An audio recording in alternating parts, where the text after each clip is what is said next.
Hey, Nikki here, and in this video, I'm going to take you through a few different exercises that you can do using either a cable machine or a band to work on core strength and core control to supplement any of the strength work that you are already doing.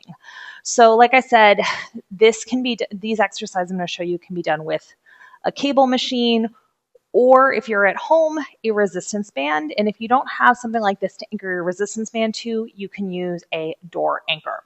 So when we look at core strength, we're looking at kind of it from two different lenses. One of them is going to be stabilization of the spine, or the ability to kind of hold your ribs stable over your pelvis. It's going to be anti-rotation work. Or the other thing our core does is it's going to help transfer forces from the feet up through to the upper body and from the upper body down through the feet. And that could be in anything that we're doing: running, walking, throwing, kicking.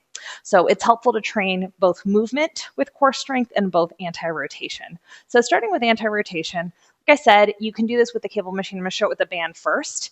Pallof press is a great way to do it. There's a lot of variations in this one too. So if you're like, I'm bored with the standard pallof press, I'll show you a couple twists for it. So you want to set up your cable machine with an appropriate amount of weight, or your band at about shoulder height, maybe slightly below. A standard pallof press is step out until you feel some tension on the band, and then you're just going to slowly push the arms out and bring them in. You're trying to keep your ribs over your pelvis as you do this, and you're trying not to shift side to side through the ribs or pelvis. Now, if that feels pretty easy, you can add a little bit of movement to it by pressing out and then taking a couple little steps out. So you find your preferred amount of tension and then a few steps in. And you can repeat that. So that's one way to do that.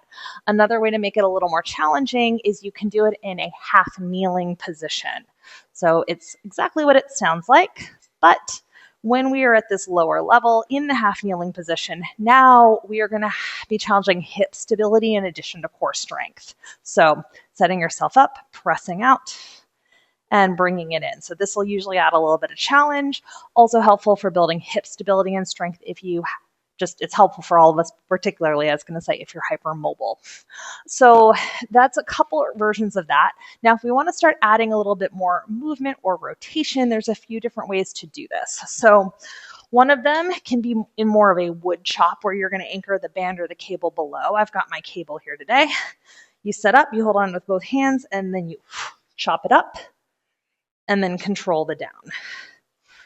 Chop it up and control the down.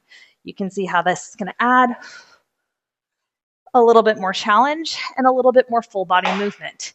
If bringing the arms up and over doesn't feel good, going from low to high, you also can add some rotation to your standard pallof press. So if I'm doing it from this angle, I'd press out, rotate, back to center, bring it in, press out, rotate, back to center, bring it in. All right, one more variation that you can do, again, with the band or with the cable. The cable is going to give you more loading options because you can add more weight. This one's a little bit more advanced, but it is a nice way to really find that core engagement and rotation. So set up the cable machine a little bit behind you. You will want some sort of bench or something to stabilize the inside leg against. And then you're going to press your arms out. You're going to rotate. And then you're actually going to take it back. So you'll notice I'm on the diagonal. And this is, again, going to kind of add a little bit more challenge or spice to that rotational work. So those are several variations that you can do to kind of spice up that core work. That's also going to be a little bit, I don't love the word, but functional in terms of that training, because we are in that upright position. I hope that gives you some inspiration. And if you want more ways to kind of use core work in addition to strength work, check out my week of free workouts. The way to get them is via the link in the description.